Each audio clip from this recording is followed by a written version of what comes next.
प्रणाम इंडिया, न्याय की बात में आपका स्वागत है। नमस्कार, मैं हूं प्रेम कुमार।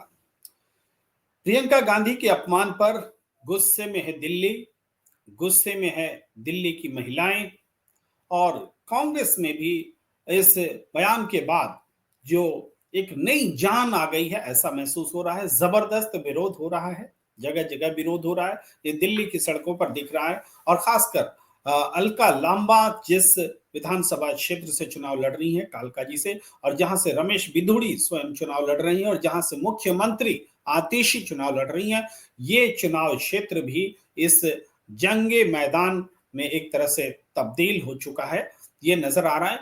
और रमेश बिधूड़ी ने ये बयान जो दिया है, ये वास्तव में प्रियंका गांधी के खिलाफ तो है ही, महिलाओं के खिलाफ है। और जो उनकी पृष्ठभूमि रही है बयान देने की, उसको भी देखें तो ये निश्चित रूप से ये बयान भारतीय जनता पार्टी को बहुत महंगा पड़ सकता है। ये बात हम बहुत पहले कह रहे हैं, इनिशियली कह रहे हैं, लेकिन आप आने वाले समय में देखेंगे ये बयान उनको बहुत महंगा पड़ सकता है। हालांकि रमेश बिधूड़ी ने ये बात जरूर कही है, माफी भी मांगी है, क्षमा भी मांगी है, लेकिन इस माफी में, इस क्षमा में कोई ग्लानि भाव नहीं है। ऐसा मैं इसलिए कह रहा हूं कि इसके तुरंत बाद एक और बयान रमेश बिधूड़ी ने दिया और वो आतिशी के बारे में दिया और कहा कि आतिशी मार्लेना ने अपना नाम आतिशी सिंह कर लिया, उन्होंने तो अपना बाप ही बदल लिया।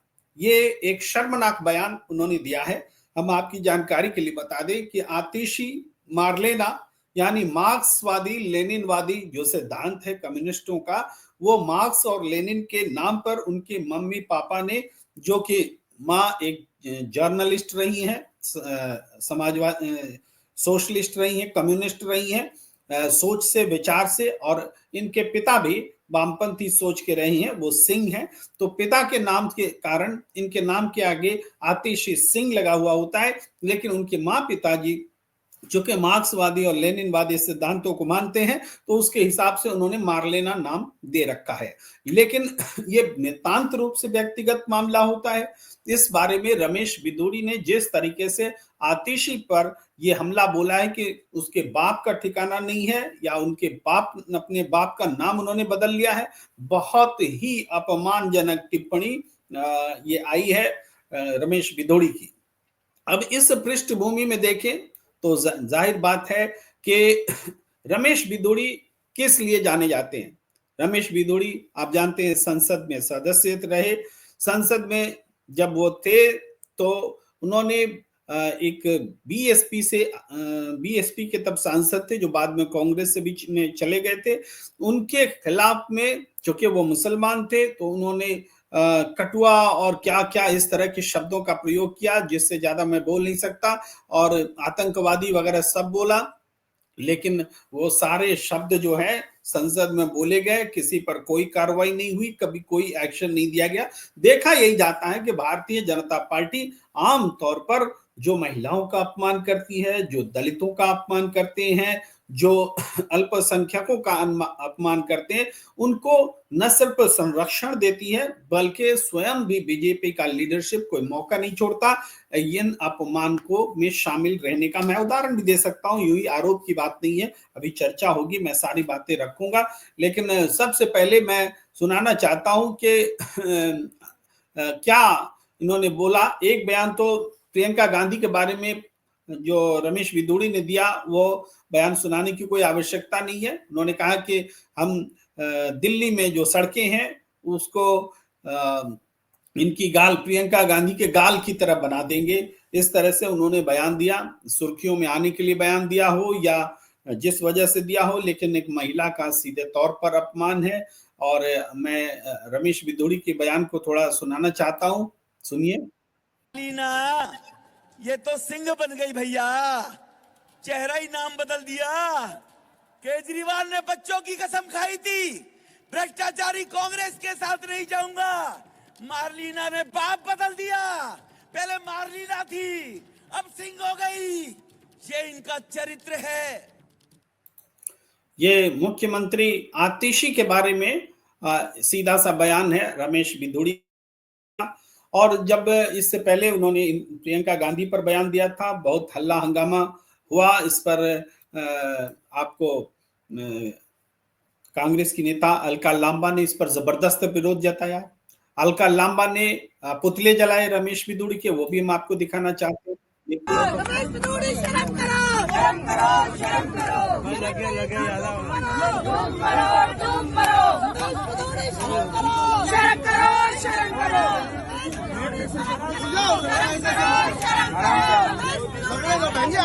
शर्म करो, शर्म करो, रमेश बिदुड़ी शर्म करो, शर्म करो, शर्म करो। तो रमेश बिदुड़ी शर्म करो, ये विरोध प्रदर्शन के दृश्य हैं जो हम आपको दिखा रहे हैं। दिल्ली की सड़क पर जगह जगह आज ये दृश्य देखने को मिले। और इसी विषय पर कांग्रेस के नेता संदीप दीक्षित ने जो बयान दिया है वो भी आपको दिखाना बताना जरूरी है। संदीप दीक्षित जो अरविंद केजरीवाल के खिलाफ में चुनाव मैदान में है, और दिल्ली के पूर्व मुख्यमंत्री शीला दीक्षित के बेटे हैं। संदीप दीक्षित क्या कह रहे हैं वो भी हम आपको सुनाते हैं। मतलब इतना गिरा हुआ बयान तो कभी आप उम्मीद नहीं करेंगे कि किसी नेता की तरफ से हो। प्रियंका जी एक सम्मानित नेत्री हैं, महिला हैं, और सिर्फ नेत्री महिला नहीं, किसी इंसान के बारे में इस तरह के शब्दों का इस्तेमाल करना बिल्कुल निंदनीय है। मैं आशा करूंगा कि पुलिस, और पुलिस नहीं तो कांग्रेस पार्टी का आला कमान उन पर केस करे।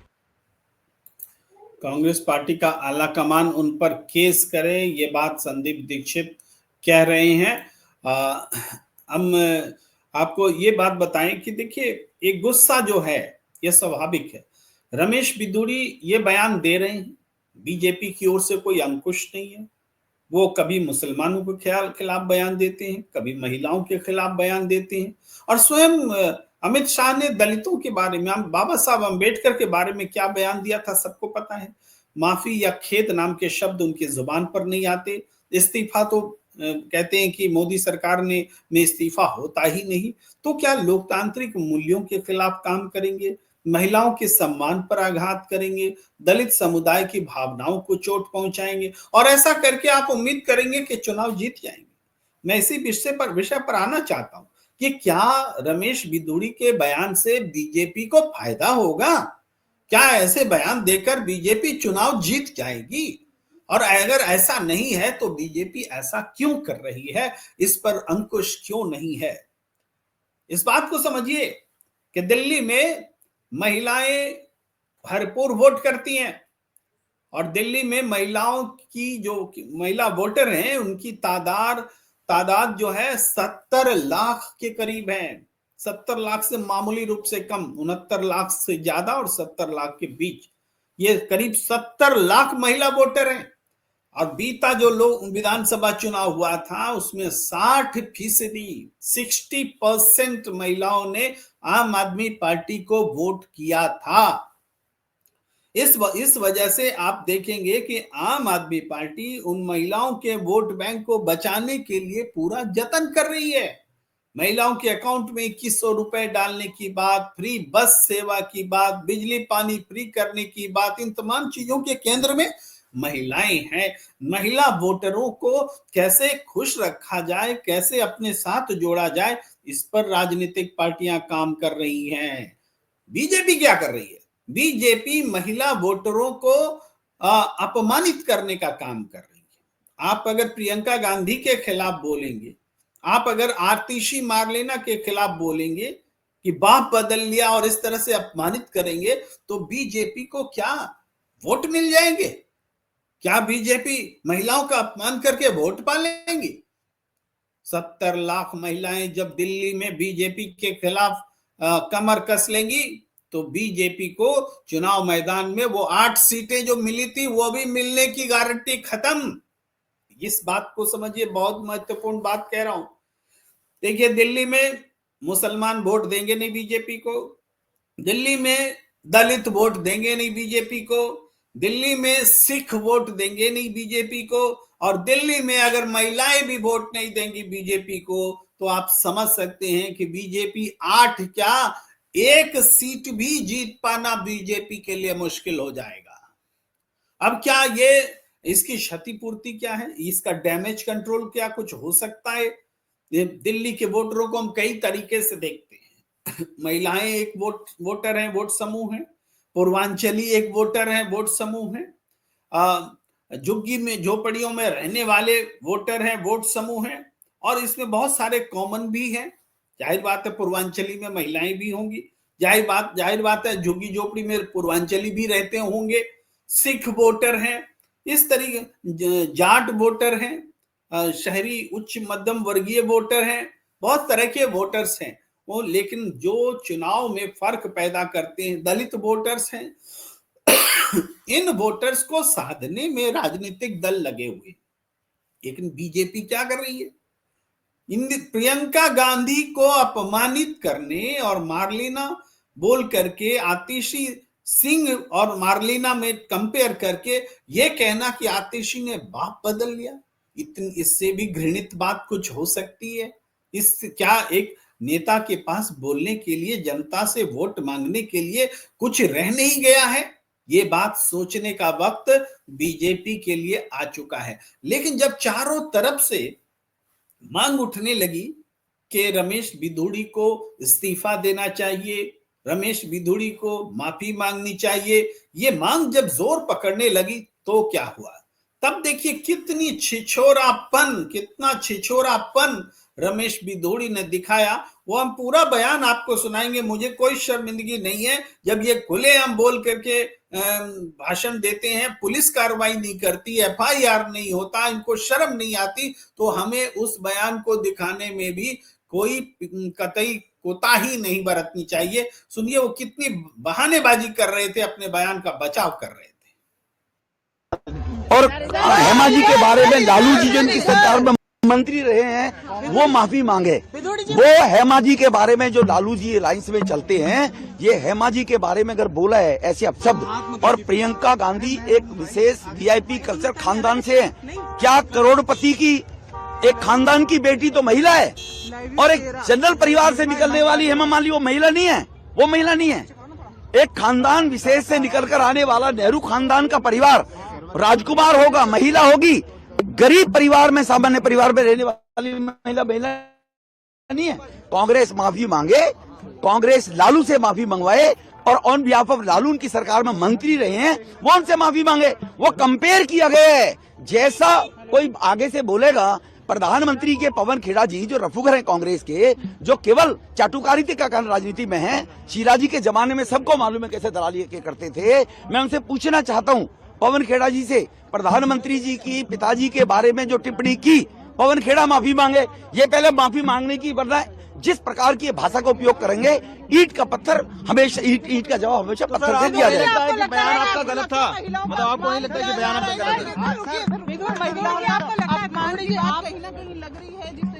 आपको लगता है हेमा मालिनी जी महिला है कि नहीं है? मुझे बताइए। हेमा मालिनी जी महिला है नहीं है? पहले जिसने गलती की पहले वो माफी मांगेगा ना। पहले अगर ये गलती है और किसी ने माफी मांगी, हेमा मालिनी जी महिला है नहीं है?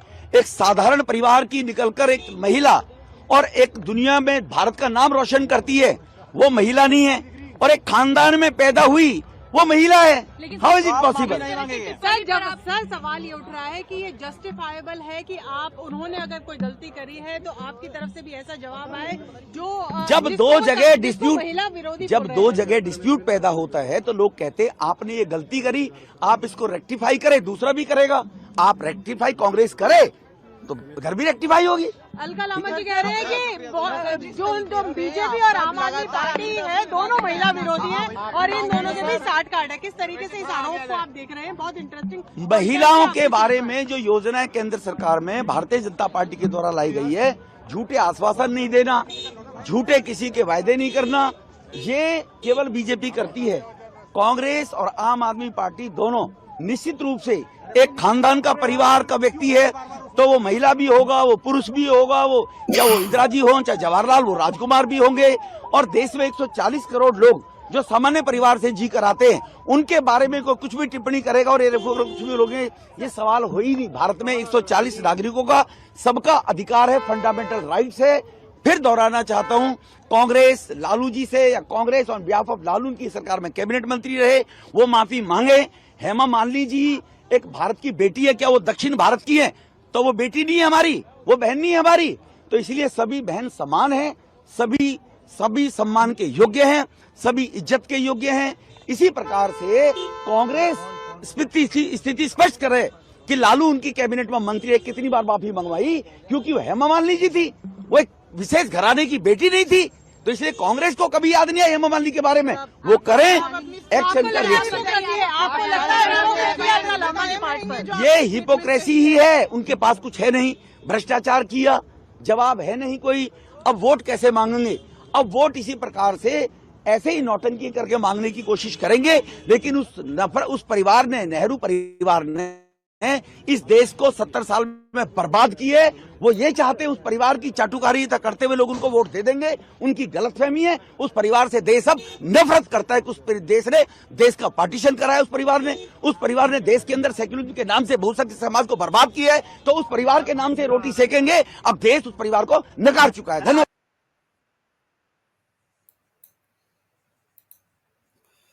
आप सुन रहे थे रमेश भिदोड़ी को कैसी कैसी बातें कर रही हैं, किस तरीके से। एक तो प्रियंका गांधी का अपमान किया, दूसरा कह रहे हैं कि हेमा मालिनी के अपमान की उनको बहुत चिंता है। जिनको हेमा मालिनी के अपमान की चिंता होगी वो किसी दूसरी महिला का अपमान करेगा। आप समझ सकते हैं कि किस स्तर पर सोच आ गई है। और देखिए, इसको माफी मांगने में देर भी नहीं लेगी। जब ऊपर से डंडा बरसा पार्टी का, तो फिर देखिए कैसे इन्होंने माफी मांगी, वो भी सुनाता हूं। किसी को दुख पहुंचा है तो मैं हृदय से इस बात के लिए अपने शब्द वापस लेते हुए खेद प्रकट करता हूं, और इस बात के लिए मैं दुख प्रकट करता हूं कि फिर से सुनिए। मेरे इस बयान से कोई व्यथित है, किसी को दुख पहुंचा है तो मैं हृदय से इस बात के लिए अपने शब्द वापस लेते हुए खेद प्रकट करता हूं, और इस बात के लिए मैं दुख प्रकट करता हूं। नहीं, क्यों दुख प्रकट कर रहे हैं रमेश भिदोड़ी जी? अभी तो हेमा मालिनी पर उनका अपमान किए हुए किसी ने माफी मांगी ही नहीं। अभी तो आप कह रहे थे कि हेमा मालिनी का जिसने अपमान किया वो माफी मांगेंगे तब बात होगी। तो दुख क्यों प्रकट कर रहे हैं? आप तो शान से बोल रहे थे कि उन्होंने अपमान किया हेमा मालिनी का, हम अपमान करेंगे प्रियंका गांधी का। ये बीजेपी के नेता का स्तर रह गया है। ये भी ऐसे बीजेपी के नेता मुख्यमंत्री के खिलाफ चुनाव लड़ेंगे, एक महिला मुख्यमंत्री के खिलाफ। ये स्तर बताता है, इसीलिए मैं आपको ये सारी बातें दिखा रहा हूं, बता रहा हूं, वरना ये लोग टीवी पर या स्क्रीन पर दिखाने योग्य नहीं है। इस बात को समझ जाएगी। आप लोग सही कह रहे हैं, इनकी चर्चा नहीं होनी चाहिए। लेकिन चर्चा नहीं होनी चाहिए बोलने से भी चर्चा नहीं होती, ऐसा नहीं होता है। मुद्दा जब सामने होता है, ये मसला है कि हम अपने आसपास, अपने बीच कैसे नेताओं के बीच हैं। हम नेता आम लोगों के प्रति भावना कैसी रखते हैं, महिलाओं के प्रति क्या सोच रखते हैं, या फिर दलितों के प्रति क्या सोच रखते हैं, अल्पसंख्यकों के प्रति क्या सोच रखते हैं। जब चाहेंगे तब कुछ भी बोल देंगे। ये एक बड़ी चिंता का विषय है। लेकिन इससे जुड़ी हुई राजनीतिक बात पर लौटना चाहता हूं। राजनीतिक बात क्या है? एक तो ये कि प्रियंका गांधी पर हमला करने की आवश्यकता रमेश भिदोड़ी को क्यों पड़ी? प्रियंका गांधी तो चुनाव नहीं लड़ रही है। प्रियंका गांधी तो वायनाड से सांसद हैं। प्रियंका गांधी स्टार कैंपेनर होंगी भी तो अभी कम से कम चुनाव प्रचार में दिख नहीं रही है दिल्ली में। तब भी उन्होंने प्रियंका गांधी पर अटैक किया, यानी बीजेपी का अटैक प्रियंका गांधी पर। इसके मायने क्या हैं आप देखेंगे। शुरू के समय में जब अजय माकन पर अरविंद केजरीवाल जी ने हमला बोला था, अजय माकन ने भी केजरीवाल पर पहले हमला बोला। उन्होंने उनको एंटी नेशनल बताया। ये बात अरविंद केजरीवाल ने दिल पर ले ली। उन्होंने इंडिया गठबंधन से कांग्रेस को हटाने की बात करनी शुरू कर दी। यानी अजय माकन से इतने गुस्सा हुए और इतने आक्रामक हुए, इतनी प्रेस कॉन्फ्रेंसेस की बयान दिए, उनके नेताओं ने बयान दिए, टीवी चैनल्स पर आए कि कांग्रेस अचानक लगा के दिल्ली विधानसभा चुनाव में कांग्रेस बनाम बीजेपी होने वाला है क्या? कांग्रेस को आम आदमी पार्टी अपना मुख्य प्रतिद्वंदी मानकर चल रही है। तो निश्चित रूप से कोई राजनेता इतनी आसानी से किसी कम महत्वपूर्ण व्यक्ति या पार्टी को अपने भाषण का केंद्रीय विषय नहीं बनाता है जब तक कि वो खतरा ना हो। कांग्रेस पार्टी आम आदमी पार्टी के लिए चुनाव के मैदान में एक खतरा बनकर उपस्थित हुई है, इसमें कोई संशय नहीं रह जाना चाहिए। कांग्रेस पार्टी के पास उसका वोट बैंक, चाहे वो दलित हो, चाहे वो मुस्लिम हो, चाहे वो महिलाएं हो, जो शीला दीक्षित के जमाने का वोट बैंक था, चाहे वो ब्राह्मण हो, और वो लोग जो सरकारी नौकरियों में रहते काम करते थे, अफसर जो दिल्ली में बहुत बड़ी संख्या है अफसरों की, नौकरशाहों की, ब्यूरोक्रेसी की, वो ब्यूरोक्रेसी जो अरविंद केजरीवाल से हमेशा एक दूरी बनाकर रखे हैं, हमेशा खटर पटर चलता रहता है, वो ब्यूरोक्रेसी का वोट मजबूरी में जो बीजेपी के साथ जा रहा था वो लौटकर कांग्रेस के पास आता दिख रहा है। इसी खबर से इसकी जो इंटेलिजेंस रिपोर्ट होती है, खुफिया रिपोर्ट होती है, राज्य सरकार के भी पास होती है, केंद्र सरकार के भी पास होती है, और जब ये रिपोर्ट आम आदमी पार्टी, अरविंद केजरीवाल, आतिशी सबको मिलनी शुरू हुई कि अरे इस बार तो कांग्रेस कई सीटों पर मुकाबले में है और हमारी स्थिति डामाडोल है, तो उन्होंने कांग्रेस पर जोरदार तरीके से हमला शुरू किया। ये तो आम आदमी पार्टी का हमला था, लेकिन आज बीजेपी क्यों प्रियंका गांधी पर हमला कर रही है, ये बड़ा सवाल है। इसका मतलब यह है कि बीजेपी को भी कांग्रेस के से डर लगने लगा है, यानी कांग्रेस को केंद्रीय विषय बना करके आम आदमी पार्टी भी ला रही है, बीजेपी भी ला रही है, दोनों को कांग्रेस से डर लग रहा है। ये रियल तस्वीर है दिल्ली की। जो लोग दूर से समझते हैं, दिल्ली को इस रूप में देखते हैं कि दिल्ली में बस बीजेपी और आम आदमी पार्टी है, उसको थोड़ा उनको समझने की आवश्यकता है दिल्ली की स्थितियों को। दिल्ली के स्थानीय चुनाव में, विधानसभा चुनाव में अब तक लगातार पहले कांग्रेस की सरकार रही, फिर आम आदमी पार्टी की सरकार रही, 3-3 टर्म रही, और बीजेपी लंबे समय से सत्ता से बाहर है।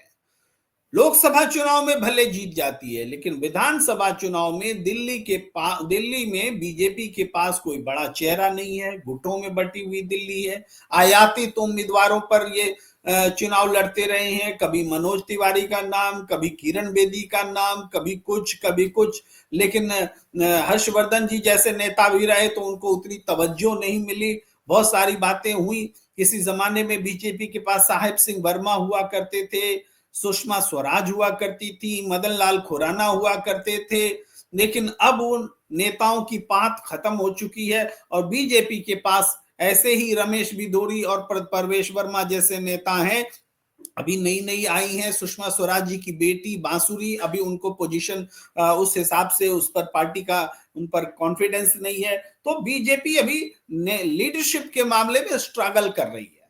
और वोट्स के मामले में ये बात समझिए कि बीजेपी लगातार चुनाव में देखें तो जब आम आदमी पार्टी 67 और 62 सीटें जीत रही थी, कांग्रेस को कोई सीटें नहीं मिल रही थी, तो बीजेपी को कभी 2 कभी 8 इस तरह से सीटें मिली हैं। यानी वोट तो बीजेपी को 35% के आसपास रहा है, लेकिन कहा आम आदमी पार्टी के पास 54% वोट। ये जो फासला है 19% वोट का, ये 19% वोट का फासला बहुत बड़ा फासला है। इसमें कांग्रेस के पास सिर्फ 6% वोट बैंक रह गया था, लेकिन इस चुनाव में कांग्रेस ने दलित और मुसलमान वोट्स को अपनी ओर आकर्षित करके कम से कम 18 से 22 सीटों पर अपनी पोजीशन मजबूत कर ली है। कहीं कांग्रेस का बीजेपी से मुकाबला है, कहीं कांग्रेस का आम आदमी पार्टी से मुकाबला है। मैं फर्स्ट और सेकंड में जाने के विवाद में अभी नहीं पड़ूंगा, क्योंकि अभी पूरा चुनाव बाकी है,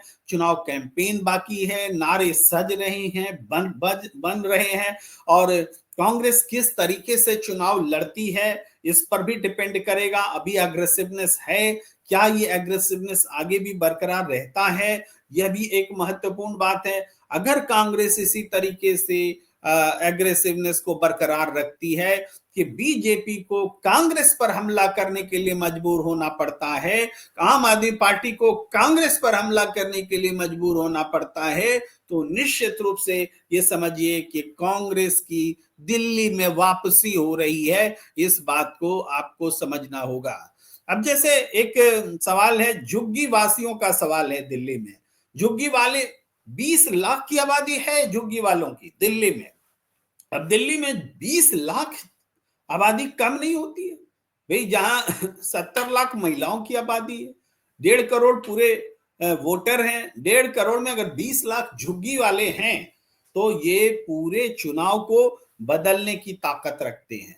एक दिन पहले प्रधानमंत्री जी आए, वो चाबियां पकड़ाने के लिए करीब 1500-1600 मकानों की चाबियां उन्होंने पकड़ाई, लेकिन पूरे 5 साल में या पूरे 10 साल में कितने लोगों को उन्होंने चाबियां पकड़ाई, जबकि 2014 से लेके 19 तक हर समय वो झुग्गी झोपड़ी वालों को मकान देने की बात करते रहे, सबके घर में छत होगा ये बात करते रहे, 2019 में भी कहा, लेकिन कितने लोगों को चाबियां दी?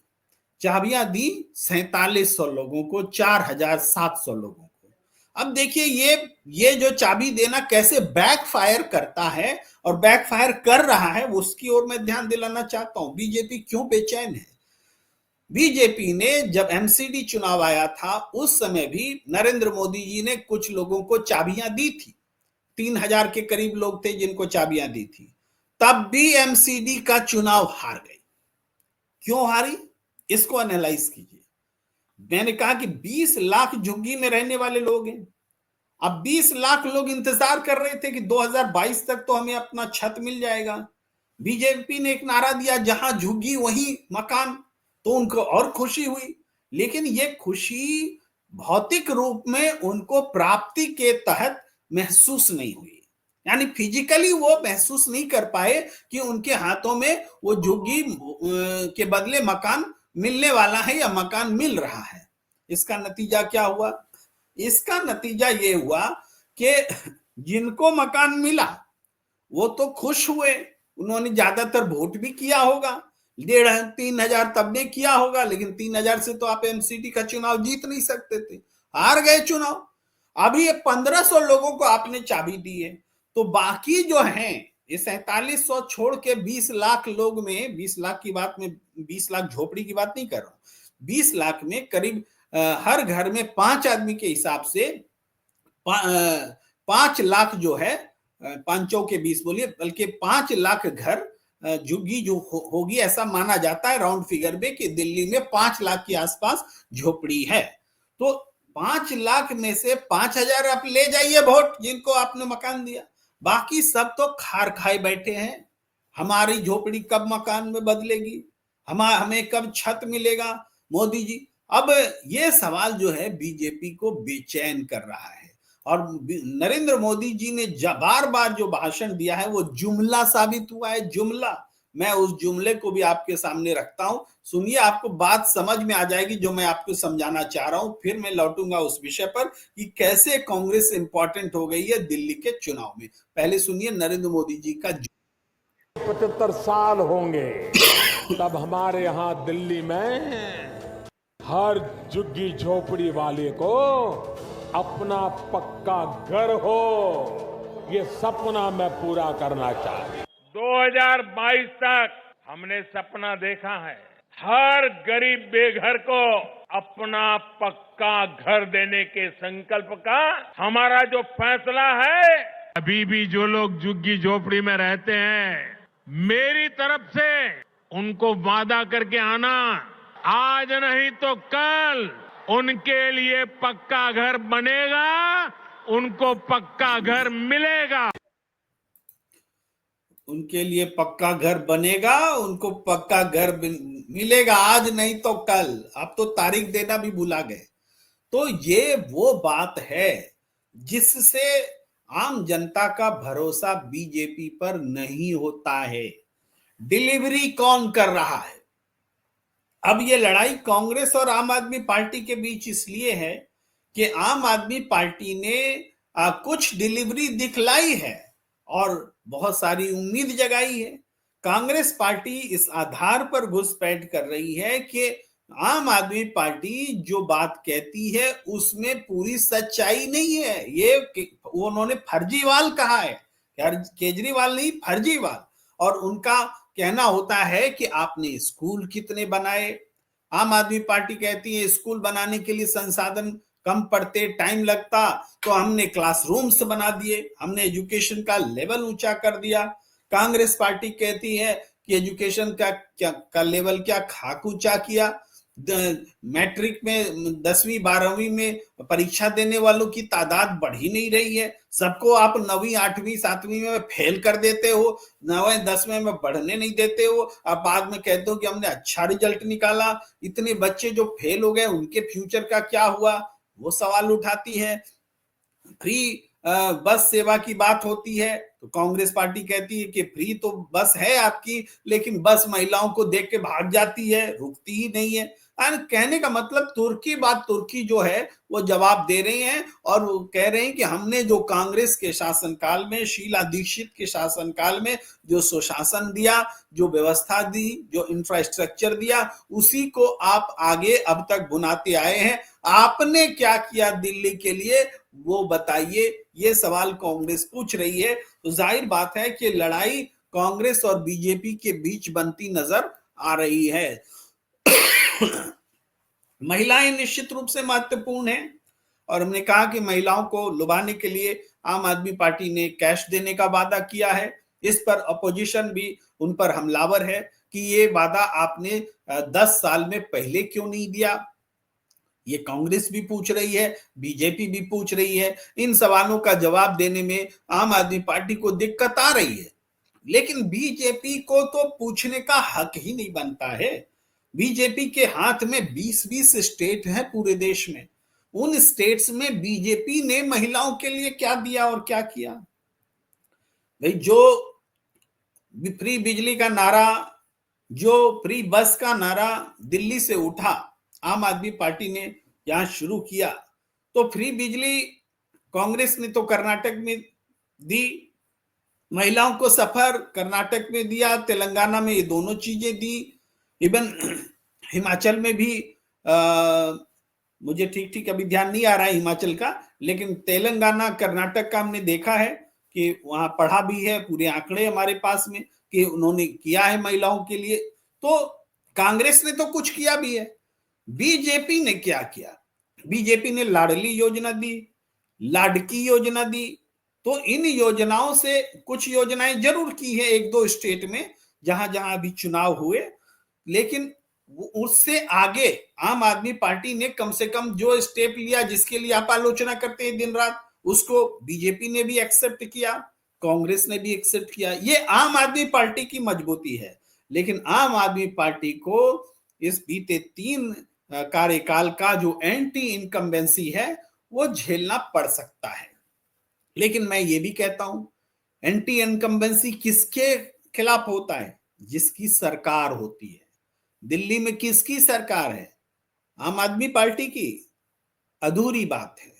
आम आदमी पार्टी की सरकार को पूरी ताकत ही नहीं है और संवैधानिक रूप से दिल्ली में गवर्नमेंट का मतलब एलजी है। ये लिखा हुआ है, मैं नहीं कह रहा हूं, ये लिखा हुआ है जीएनसीटी एक्ट में 1991 में जो संशोधन किया गया कि दिल्ली में गवर्नमेंट का मतलब एलजी।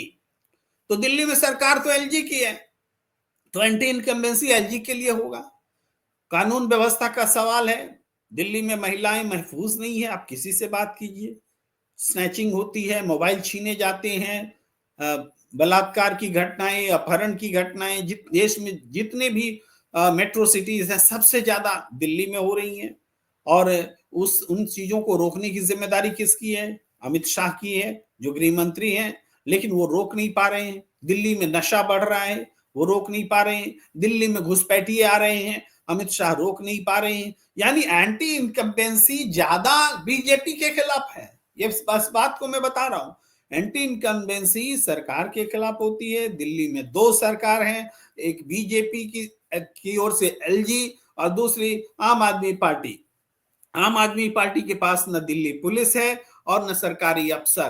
तो आम आदमी पार्टी यहाँ पर कमजोर हो जाती है। छोटी सरकार है और बड़ी सरकार कौन है? वो एलजी, जिनके खिलाफ में जनता का गुस्सा है। जनता ने हाल में भी चुनाव हुए थे, एमसीडी में बीजेपी को भगा दिया, 15 साल से सत्ता में थे, उनसे जनता ने छीन लिया। तो बीजेपी के लिए जनता के बीच कोई अट्रैक्शन रह नहीं गया है। अब जो अट्रैक्शन है वो आम आदमी पार्टी के लिए है, जिसने की वर्तमान में 3 सरकारें चलाई, और कांग्रेस के लिए है, जिसने इससे पहले शीला दीक्षित के कार्यकाल वाली सरकारें दी थी। अब इन्हीं दोनों के बीच में अट्रैक्शन है। यही कारण है कि बीजेपी को कभी लग रहा है कि हमारी लड़ाई आम आदमी पार्टी से है, कभी लगता है कि नहीं कांग्रेस से लड़ना होगा, वो कंफ्यूज्ड है। आम आदमी पार्टी को साफ तौर पे लग रहा है कि अब बीजेपी को तो हम हरा चुके, अब कांग्रेस से ही लड़ाई लड़नी है, कांग्रेस को हराना जरूरी है, इसलिए आम आदमी पार्टी का जो है हमला कांग्रेस पर हो रहा है। इस तरीके से पूरी दिल्ली की राजनीति को समझे तो प्रियंका गांधी पर अगर रमेश बिधूड़ी ने हमला किया है तो उनको ये हमला करने के लिए बीजेपी के लीडरशिप ने उकसाया है, और उकसाया इसलिए है कि मुकाबले को समझो कि लड़ाई किससे है। लड़ाई जाहिर बात है कि आप देख रहे हैं दिल्ली में जहां आतिशी लड़ रही हैं, वहां अलका लांबा लड़ रही हैं, और वहां पर रमेश बिधूड़ी आए हैं। तो ये इसी तरीके से जहां अरविंद केजरीवाल लड़ रहे हैं, वहां संदीप दीक्षित लड़ रहे हैं, वहां प्रवेश वर्मा लड़ रहे हैं। दोनों जगहों पर कांग्रेस से ही किसी की लड़ाई है, चाहे आतिशी कांग्रेस से लड़े, चाहे कांग्रेस के खिलाफ लड़ रही हैं, चाहे अरविंद केजरीवाल संदीप दीक्षित के खिलाफ लड़े, बीजेपी त्रिकोण में तीसरे नंबर पर है, ये साफ तौर पर दिख रहा है। तो बीजेपी कैसे हम दूसरे नंबर पर आए, इसके लिए कांग्रेस पर हमला कर रही है। कांग्रेस जो दूसरे नंबर पर है उसको कैसे कमतर किया जाए, इसलिए आम आदमी पार्टी उस पर हमला कर रही है। कांग्रेस दूसरे नंबर से नंबर 1 कैसे आए, इसके लिए संघर्ष के रास्ते पर है, जिसके लिए हम कहते हैं कि इंतजार करना पड़ेगा कि आने वाले समय में कैंपेन की दिशा क्या होती है, लीडरशिप कैसे इस लड़ाई को लेता है, कैंपेन कैसे किया जाता है, आम आदमी पार्टी का मुकाबला कैसे कांग्रेस करेगी, बीजेपी का मुकाबला कांग्रेस कैसे करेगी, इससे पूरी लड़ाई दिखेगी। लेकिन महिलाएं, आम महिलाएं दिल्ली की, वो बीजेपी से कम रमेश बिधूड़ी ने एक तरह से बीजेपी को बहुत नुकसान पहुंचा दिया है।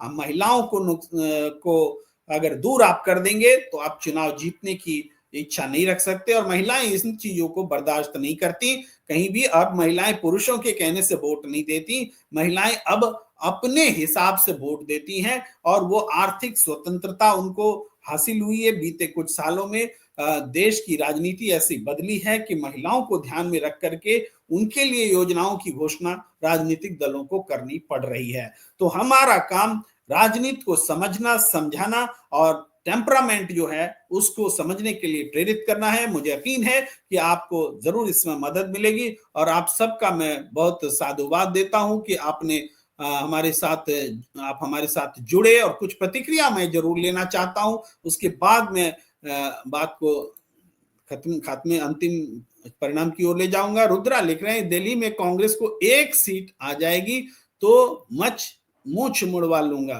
तो मूंछ आपके मुड़वा लेने और रख लेने से कोई कांग्रेस को न सीट आएगी न जाएगी, कोई फर्क नहीं पड़ता। आप न तो 3 में है न 5 में है, आप तो इंतजार कीजिए, देखिए। IS पटेल जी लिख रहे हैं विश्वनाथ ने मुझे ब्लॉक किया। अच्छा, किसी ने कोई कैसे हमारे यहाँ ब्लॉक कर सकता है यहाँ पर। अब चलिए आगे बढ़ते हैं। रुद्रा जी लिख रहे हैं केवल बंगलोर में अर्निंग है, ओला उबर में ये सारी प्रतिक्रियाएं हैं। लेकिन